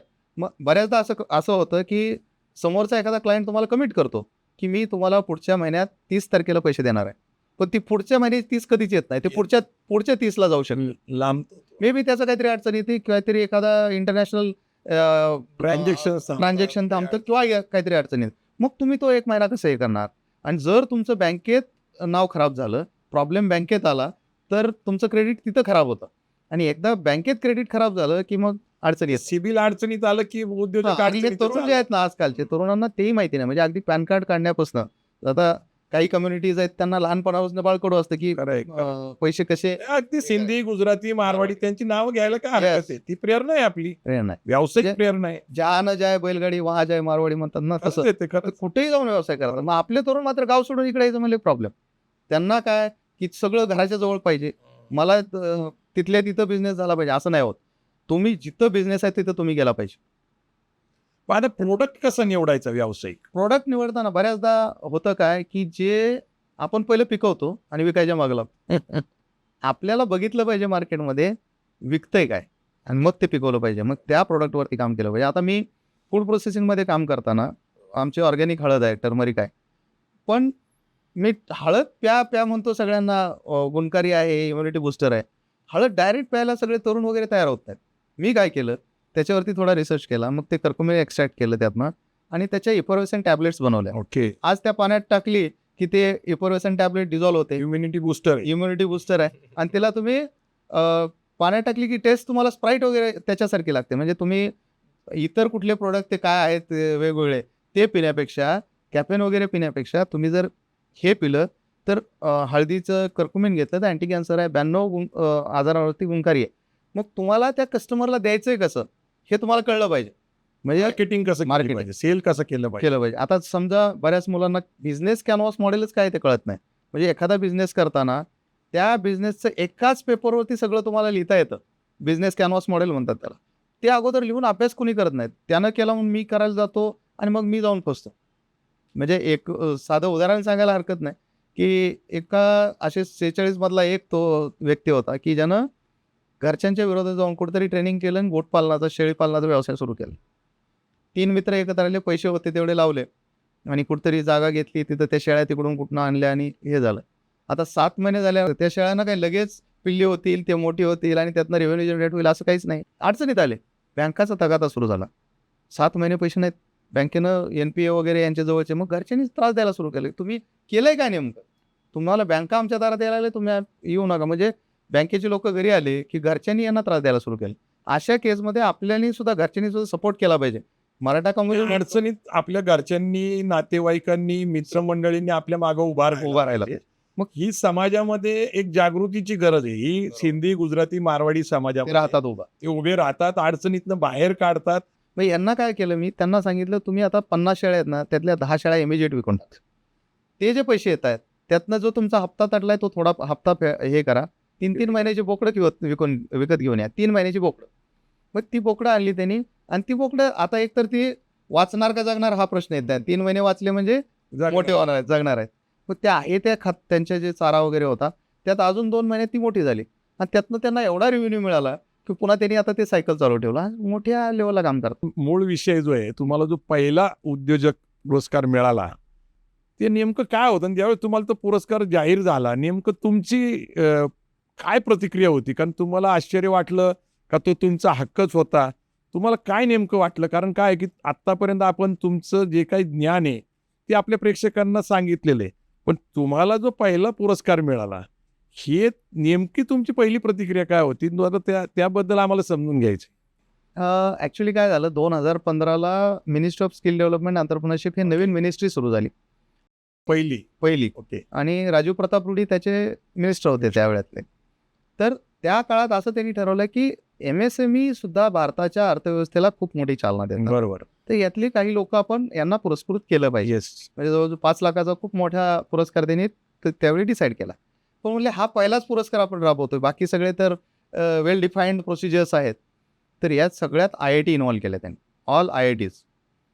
त्याच्यानंतर Tata institute of social sciences, XLRI वगैरे ह्या सगळ्या दिग्गज लोकांना त्यांनी इन्व्हॉल्व केलं आणि त्यांनी असं सांगितलं की अशा पद्धतीचे प्रस्ताव मागवा की जे देशासाठी चांगलं काम करतायत, छोटे उद्योजक असून पण सिस्टमनं काम करतायत, CSR करतायत वगैरे, या सगळ्या गोष्टी त्यांनी पाहिल्या. मग त्या प्रमाणात मग ते प्रस्ताव आलं, ते पाठवलं. मग ह्याच्यात त्यांनी हे सगळं पाहिलं आणि मग घेतलेली मोठी रिस्क, अमेरिकेत जाण्याची संधी असताना सुद्धा तुम्ही भारतात व्यवसाय सुरू केला. आज एवढ्या मोठ्या-मोठ्या कंपन्यांना तुम्ही कन्सल्टंट म्हणून काम करताय. बऱ्याचदा काय होतं, की माझ्याकडे सुरुवातीला तर दादा बघण्याचा कन्सेप्ट काय होता लोकांचा, कन्सल्टंट म्हणजे दात पडलेले पाहिजेत, केस पांढरे पाहिजे, टक्कल पडलेलं पाहिजे. हां. आणि एक्सपिरियन्स मी तर एकदम यंग मुलगा त्यांच्या समोर जायचो. मी त्यांना काय सांगायचो, त्यावेळी मला जर असं कोणी विचारलं, मी त्यांना स्पष्ट सांगायचो, की how many years you spend in industries really doesn't matter. How you spend those years really matters. अनुभवी एक्सपिरियन्स पर्सन बरोबर आहे, आपल्याकडे मेंटर. तुम्ही ते कसे दिवस घातले, म्हणजे पाट्या टाकण्याचं जर काम केलं असेल 40 वर्ष, तर काय उपयोग? तुम्ही 4च वर्ष काम करा, पण चांगलं काम करा, म्हणजे तुम्हाला अनुभव येईल. हे सगळं झालं आणि मग त्यांनी त्यावेळी मला निवडलं. निवडल्यानंतर त्या सगळ्या प्रोसेसमधनं गेलं. मला खात्री नव्हती, खरंच खात्री नव्हती. रात्री मला फोन आला दिल्लीतनं. म्हणजे एवढ्या उशिराने मला वाटलं, की रात्री फोन कसं काय येतो मंत्रालयातनं? असं कसं काय शक्य? मला म्हणे, आम्ही मंत्रालयातनं बोलतोय आणि तुमची पुरस्कारासाठी निवड झालेली आहे. मी म्हटलं काहीतरी स्पॅम कॉल असेल किंवा कोणीतरी माझी चेष्टा करत असावं. पण मी त्या प्रोसिजरमधनं जाताना एक गोष्ट पाळली होती. मला त्यांनी एखादं डॉक्युमेंट मागवलंय, ते विदिन 10 मिनिट्स मी त्यांना परफेक्शन होतं तू. Within 10 minutes. म्हणजे मी एखादी गोष्ट जर मागं लागलो, तर त्याचा पिक्चर्स पूर्णच म्हणजे त्याच्यासाठी वेळ काळ काय नाही. त्यांचा मेल आला, विदिन 10 मिनिट्स मी त्यांना रिप्लाय देत होतो आणि विथ डॉक्युमेंट. टाइम मॅनेजमेंट तुमचं Yes. परफेक्ट आहे. येस. आणि माझ्याकडे डॉक्युमेंटेशन पण परफेक्ट आहे. मला इमिजिएट डॉक्युमेंट मागितलं की माझ्याकडे होतं. मी ह्या सगळ्या सिस्टम लावलेले आहेत मी. अकाउंटंटनं काय करायचं, कुणी काय करायचं, कुठलं डॉक्युमेंट कुठं ठेवायचं, कुठली फाईल कुठे ठेवायची, हे सगळं वेल रिटन आहे. हेच उद्योजकाला कामी आलं पाहिजे. तो रात्री फोन आल्यानंतर मी ईमेल चेक केला. ईमेलवर पण आहे. म्हणलं परत वरून जाऊन बघतोय की स्पॅम आहे की गव्हर्नमेंटच्या नापास होणारा विद्यार्थी मेरिट मध्ये पास Yes. झाला की अशी स्थिती होती, असं साधारण तसं झालं. अक्षरशः रात्रभर झोपलो नाही आम्ही. म्हणलं अरे एवढा मोठा पुरस्कार, बायकोनं आम्ही चर्चा करत बसलो होतो. तिला म्हणलं आज जिंकलं बघ. म्हणजे गावाकडं त्यावेळी म्हणायचे वडील वगैरे, की तू हुशार आहेस, IAS अधिकारी होशील, लाल दिव्याच्या गाडीत येशील. पण आज वाटलं की बाबा काहीतरी आपण करून दाखवलं.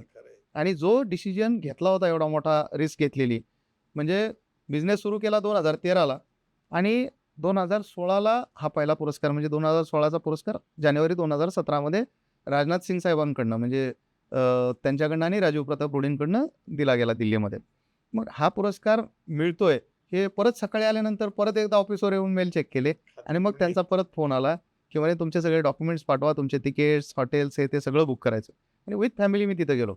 मग तिथं गेल्यानंतर विज्ञान भवनमध्ये एवढा मोठा, जिथं डॉक्टर APJ अब्दुल कलामांचं सगळ्या गोष्टी त्यांनी डिक्लेअर केल्या, त्या स्टेजवरती तो पुरस्कार मिळाला. आदरणीय शरद पवारांचा 75चा कार्यक्रम पण तिथंच झाला होता, विज्ञान भवन मध्ये. बरोबर. स्वतः पंतप्रधान नरेंद्र मोदी हजर होत्या, सोनिया गांधी, बरोबर. सगळे राष्ट्रीय नेते. ते खूपच मोठं ठिकाण आहे. ठीक आहे. सायन्स. तिथं तो पुरस्कार दिला गेला. त्यावेळी माझ्या मुलीला राजनाथ सिंग साहेबांनी विचारलं, आप कोण हो? म्हणजे छोटी 2 वर्षाची, दुसरीला असणारी मुलगी होती, 7 वर्षाची, वैदेही म्हणून. तिला विचारलं की आप कौन हो? तिने उत्तर काय दिलं, मैं SV इंजिनिअरिंग के मॅनेजर हूँ. अरे तर त्याने तिला जवळ घेतलं, की म्हणजे हे कसं की लहानपणापासून त्यांना आपण घडवलं बाळ पाहिजे. पुढे दिलंय. मग आपल्या मराठा कम्युनिटीमध्ये लोकांनी हे बोललं गेलं पाहिजे, तू होशील, तू करशील, तू उद्योजक होशील. आपण त्यांना घडवतो त्यासाठी, तू कोणाची नोकरी करशील. तू तुझं एम्पायर उभा कर, बिझनेस जॉब सिकरच्या ऐवजी जॉब क्रिएटर बन. हे जर आपण आतापासून सांगितलं तर त्यांच्यामध्ये मोठा बदल होऊ शकेल. आम्ही आता एक प्रयत्न करतोय, काही वर्ष झाले, मराठा कम्युनिटी, बिझनेस कम्युनिटी, नंतर बिझनेस साठी आम्ही बिझनेस कॉन्फरन्स घेतोय सामाजिक चळवळीच्या माध्यमातून. आता पुण्यामध्ये एमी नावाची संघटना आहे, मराठा एंटरप्रेनर्स असोसिएशन. ग्लोबीज नावाची नाशिकला आहे. तुमच्या औरंगाबादमध्ये म्हणजे आजच्या संभाजीनगरमध्ये समर्थ नावाची एक संघटना आहे. आपण पण एक संघटनेशी संबंधित आहेत, मराठा बिझनेस नेटवर्क, मराठा उद्योग लॉबी, बऱ्याच सगळ्या संघटनाशी. तर मुंबईमध्ये मराठा लॉबी म्हणून आहे. तर या सामाजिक चळवळीमध्ये आता उद्योजकता, व्यावसायिकता, आंतरराष्ट्रीय इंटरनॅशनल ट्रेडिंग किंवा अर्थकारणाची चळवळ उभी राहिलेली आहे. परंतु हे आता सातत्याने कार्यक्रम होत राहतात. आपणही एक पॉडकास्ट आता या निमित्ताने करतोय. पण हे पुढे जाण्यासाठी अशी काही सिस्टीम उभी राहावी, जसं मिटकॉन सारखी एखादी संस्था गरजेची वाटते का तुम्हाला? कारण मिटकॉनच्या माध्यमातून अनेक उद्योजक उभे राहिले, त्यांना मदत झाली, मार्गदर्शन झालं. तर अशा काही संस्थेची गरज आहे का? कारण खाजगीकरणानंतर MIT उभी राहिली, सिम्बायोसिस उभं राहिली, DY पाटील उभं राहिलं, भारतीय विद्यापीठ उभं राहिलं, तुमच्याकडे MGM उभं राहिलं. तर या सगळ्या संस्था, शैक्षणिक संस्था उभ्या राहिल्या. पण उद्योजक निर्माणचं, कारण ते तुमच्या बोलण्यात येतं सारखं. तर त्याच्याबद्दल तुमचं काय मत आहे? उद्योजक निर्माण, एंटरप्रेनर निर्माण करण्यासाठी आणि त्यांना फायनान्शियल ज्ञान होण्यासाठी शाळा, कॉलेज किंवा याच्यामध्ये शिकवलं जावं असंही आपलं म्हणणं आहे. किंवा अशी काही संस्था उभी राहावी का? हे तुमचं काय असं स्वप्न आहे का? मी खरोखर असा प्रयत्न करतोय, की आता इन्क्युबेशन सेंटर्स आहेत, आहेत. पण ते खरंच किती इफेक्टिव्हली काम करतायत बरोबर. किंवा हे पण खूप ते मोठा आता अलीकडच्या काळामध्ये अलीकडच्या. पण रिअल केस सिनेरिओ म्हणजे कागदावर शिकवण्यासारखा व्यवसाय नाहीये. म्हणजे त्यांना प्रॅक्टिकली हँडहोल्डिंग करावं लागतं आणि याच्यासाठी असे उद्योजक निवडायला पाहिजे, की ज्यांनी खरंच ते करून दाखवलंय आणि ज्यांना त्या माहिती आहेत गोष्टी. तर आपल्या समाजामधले असे काही लोकं एकत्र आले, तर आणि त्यातला एखाद्याचा प्रॉब्लेम आलाय. समजा एखादा व्यवसाय सुरू केलाय, पार्टनरशिपमध्ये अडकलाय. एखादा व्यवसाय सुरू केलाय, त्यानं कॅश फ्लोमध्ये अडकला गेला. तर त्या लोकांनी आपल्याकडे आल्यानंतर त्यांना प्रॉब्लेम सॉल्व्हिंगमध्ये आपण मदत केली पाहिजे. एक असा संघटना किंवा एक असं सगळ्या संघटना मिळून त्यातील जर काही लोकं एकत्र आले आणि एका चांगल्या प्लॅटफॉर्मवरती जसं तुम्ही म्हटलात, की आमच्याकडे प्रॉब्लेम द्या, आम्ही तुम्हाला त्यातनं मार्ग कसा काढायचा ते सांगू. मग तो फायनान्सचा असेल, मग तो त्याच्या सिस्टमचा असेल किंवा मग त्याला इंटरनॅशनल मार्केट मिळत नसेल किंवा इथलं मार्केटिंगचा प्रॉब्लेम असेल किंवा कोणी फसवलेलं असेल किंवा कोणी एखादा विनाकारण त्रास देत असेल. तर ही जर एक ताकद मराठा उद्योजकांची, अनुभवी उद्योजकांची त्यांच्या मागे उभं राहिली, तर आपली मुलं नक्की क्रांती करू शकतील आणि मराठा कम्युनिटी, बिझनेस कम्युनिटी व्हायला वेळ लागणार नाही. कारण आपल्याकडे कष्ट करायची ताकद लय आहे. आपल्याला एक गोष्ट नक्की दिसते, की तुम्ही हिऱ्याच्या मार्केटमध्ये गेला, तर गुजराती मारवाडीच लोक दिसतात. शेअर मार्केटमध्ये गेला, तर गुजराती मारवाडीच लोक दिसतात. 2 देशातले नामवंत उद्योजक म्हटलं तर अदानी, अंबानी हे गुजरातीच आहे. मग मराठा समाजामध्ये अशी का प्रेरणा मिळत नाही आहे? म्हणजे नेमकं तुम्हाला काय अडचण वाटते? म्हणजे अगदी आपण मराठी म्हटलं तर किर्लोस्कर आहेत, कल्याणी आहेत, BG शिर्के आहेत, बोटावर मोजणारे लोक आहेत. पण मुंबई आर्थिक राजधानी महाराष्ट्रात आहे. या देशाचं अर्थकरण GDP हे महाराष्ट्राचं सगळ्यात मोठं आहे.